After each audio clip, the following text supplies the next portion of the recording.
আলাইকুম সবাইকে engineering study সলিউশনে আবারও স্বাগতম। আর আজকে আপনাদের জন্য অনেক দিন পরে একটা ভিডিও নিয়ে এসেছি, সেটা হচ্ছে R134A গ্যাসের পিএস চার্টটি কীভাবে রিড করতে হয়। সেটার জন্য আমরা একটা পিএস চার্ট নিয়েছি, যে পিএস চার্ট আসলে ইন্টারনেটেও সহজে পাওয়া যায়, আমরাও আবার এটা লিঙ্ক দিয়ে দিব। আর 3 স্টেজ চার্টের যেহেতু আমরা 3 স্টেজ কম্প্রেসার অথবা 2 স্টেজ কম্প্রেসার যদি আমাদের কাছে থাকে, তাহলে 2 স্টেজ কম্প্রেসারগুলো আসলে কীভাবে রিড করতে হয় সেটা দেখার জন্য আমরা একটা চার্ট নিয়েছি, যার টেম্পারেচার -40, 20 এবং 30 ডিগ্রি সেলসিয়াস। সো আশা করি আপনারা দেখতেই পাচ্ছেন, আমাদের ডিসপ্লের মধ্যে অবশ্যই দেখা যাচ্ছে যে আসলে আমাদের যে র্যাঙ্কিং সাইকেলটা আছে সেই সাইকেলটা। তো সেটার জন্য আমরা কি করব, পিএস চার্টের মধ্যে আমাদের যে -40 এবং আরেক দিকে যে -40 আছে সেটা খুঁজে সে বরাবর একটা স্ট্রেট লাইন টেনে নেব। তো স্ট্রেট লাইনটা এই যে সোজা আমরা কি করব, এক পয়েন্ট থেকে শুরু করে আরেক পয়েন্টে সরাসরি চলে যাব। দেন আমাদের নেক্সট টেম্পারেচার হচ্ছে যে 20 ডিগ্রি। সো 20 ডিগ্রিটা ফাইন্ড করে একেবারে সোজা একটা লাইন টেনে দিব। অ্যান্ড নেক্সট টেম্পারেচার হচ্ছে 30 ডিগ্রি। সেই 30 ডিগ্রি বরাবরও আমরা কি করব, একটা স্ট্রেট লাইন টেনে দেব। ওকে, তো আমাদের স্ট্রেট লাইন টানা শেষ। এখন আমাদের কাজ হচ্ছে 1 থেকে 2তে একটা বাঁকা বা কার্ভ আছে অ্যাঙ্গেল, সেই 1-এর হচ্ছে -40 আর 20 ডিগ্রি আমরা যখন খুঁজে পাবো তখন দেখবো অটোমেটিক্যালি একটা বাঁকা অ্যাঙ্গেল তৈরি হয়ে যাচ্ছে। সেই অ্যাঙ্গেলটাকে আমরা কি করব, মূলত যুক্ত করে দেব, যেন -40 to 20 যুক্ত হয়ে গেল।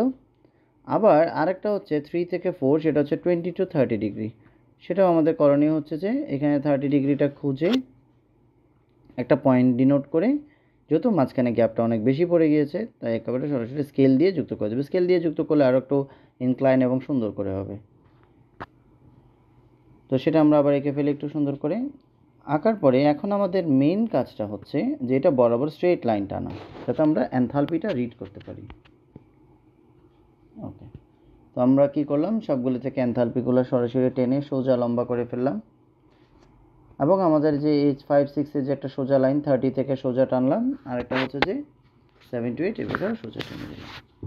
তাহলে প্রথমে যেটা হচ্ছে সেটা হচ্ছে কি, উপরের মানে 30 ডিগ্রির H4 যেটা সবার উপরে, সো সেইটা আমরা কি করতে পারি, করতে পারি, মানে মানটা নিয়ে নিতে পারি। তো H4 এর মানটা দেখছি 400 এবং 500 ঠিক মাঝামাঝি। তো আমরা H4 এর মানটা লিখতে পারি, স্ট্রেট আসার পর এই যে H4, এই H4 এর মানটা হতে পারে আমাদের 400 সামথিং। তো আমরা এটা এখানে নিয়ে নিলাম 440 কিলোজুল পার কেজি।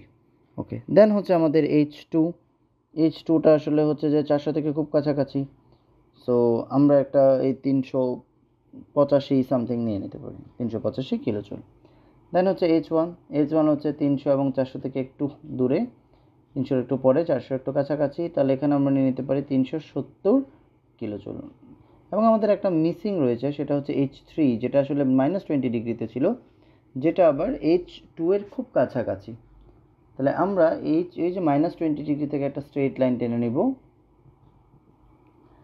এবং সেটার টেম্পারেচারটা আমরা সেটার এনথালপিটা আমরা নিয়ে নেব। তাহলে সেখানে হচ্ছে কত, এটা ঠিক 2 এবং 3 খুবই কাছাকাছি। তো আমরা এখানে 380 নিয়ে নিতে পারি। আর একটা জিনিস হচ্ছে আসলে 5, 10, 15, 20 এনথালপির জন্য মানের আসলে এরকম বিশাল কোনো পার্থক্য কখনোই হয় না। তো এই নিয়ে আসলে ভয় পাওয়ারও কোনো বিষয় নেই। আর একটা হলো H5 to 6 constant enthalpy line. So এই কনস্ট্যান্ট এনথালপি লাইন যদি আমরা সরাসরি টেনে নিই, তখন আমরা একটা মান পাবো, সেটা হচ্ছে 200 থেকে 300-র ভিতরে। সো এটাকে আমরা লিখে নিতে পারি H5 = H6, যেহেতু আমাদের 5 আর 6 কনস্ট্যান্ট এনথালপি। সো 240, 300 থেকে 200-র ভিতরে আছে। আর একটা হলো কি H7 থেকে H, যেটা হলো 100 থেকে 200-র ভিতরে। সো এটাকে আমরা 185 বলতে পারি। তো এই হলো আমাদের আসলে এনথালপিটা। এভাবে আমরা পিএস চার্ট বের করে যে কোনো পয়েন্টের এনথালপিগুলো নিয়ে নিতে পারি, যার দ্বারা আসলে আমরা রেফ্রিজারেশনের অনেক অঙ্ক করা আমাদের পক্ষে সহজতর হয়ে যায়। পরীক্ষার হলে অনেক সময় বিস্তৃত চার্ট না দিয়ে ওনারা পিএস চার্ট দিয়ে দেন, যেখান থেকে আমাদের মান বের করতে হয়। তো এই জন্য বিষয়টা হচ্ছে যে আমরা যদি খুব ভালো করে এগুলোকে প্র্যাকটিস করি, বাসার মধ্যে যদি করি এবং আমাদের যদি জানা থাকে, তাহলে আমরা এই ধরনের চার্ট খুব সহজে সমাধান করতে সক্ষম হব। তাই আশা করি আপনারা সবাই আমাদের ভিডিওর পাশাপাশি থাকবেন এবং সাবস্ক্রাইব করবেন। সবাইকে আসসালামু আলাইকুম।